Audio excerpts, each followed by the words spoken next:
The SAT has got to be one of the most stupid tests in existence. I mean, this jaunt decides whether you're going to Yale or going to jail.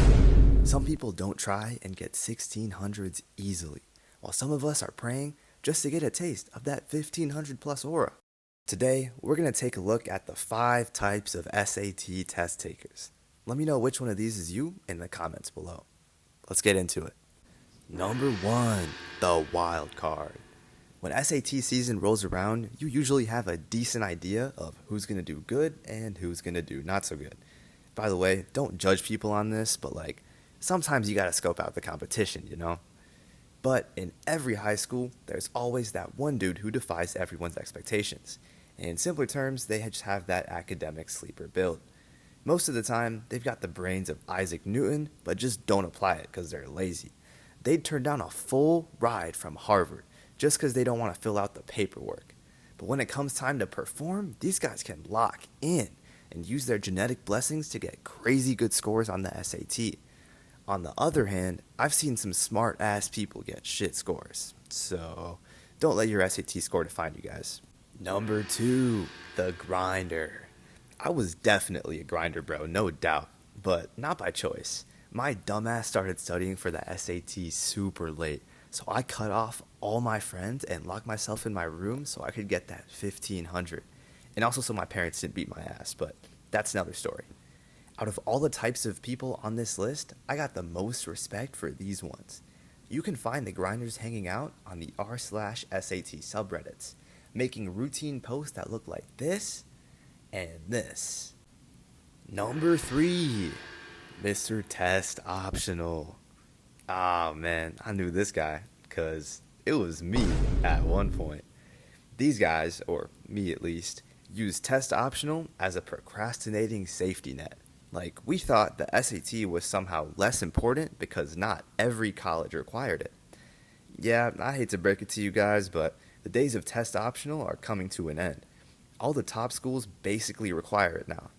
One piece of advice to all you sophomores and juniors out there: the SAT is the easiest part of your application to improve. All you need to do is lock in for 3 to 4 months or less, and you'll have a score that can make up for a low GPA, low course rigor, and other weaknesses, helping you land a spot at your favorite money-sucking institution. I know this is supposed to be a funny video, but I had to drop some knowledge. Hopefully that helps y'all. Number 4, the College Board Philanthropist. I say philanthropist because this dude is basically Bill Gates when it comes to giving College Board money. He's taken the SAT more times than he can count. I understand taking it again if you got a 400 on your last SAT, but some of y'all just can't stop. It's like a drug for you guys. I've seen dudes get a 1570 on the SAT and retake it 3 more times until they get a 1590 or 1600. Dude, you're already in the top 0.00001% of test takers. You're him. If this is you, you must have a lot of money, because College Board just made a fat bag off your dumb ass. I'm joking, man. I wish I had your score. Number 5, the genius. Man, I hated this guy. This dude's always on the game, eating food, or just doing degenerate activities. Yet, they're still smart as shit.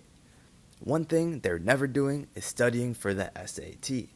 During my junior year, I was friends with this one senior dude that fell into this category exactly. Let's just call him Bart. One night, we were all at Bart's house, and we were bored as hell.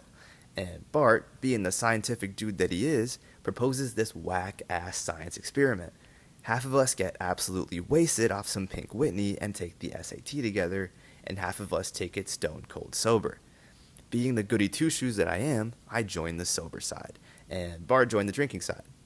This guy downs 3 shots and finishes the SAT reading section in 35 minutes. Yeah, safe to say we didn't win. Bart got a 1600 on that test.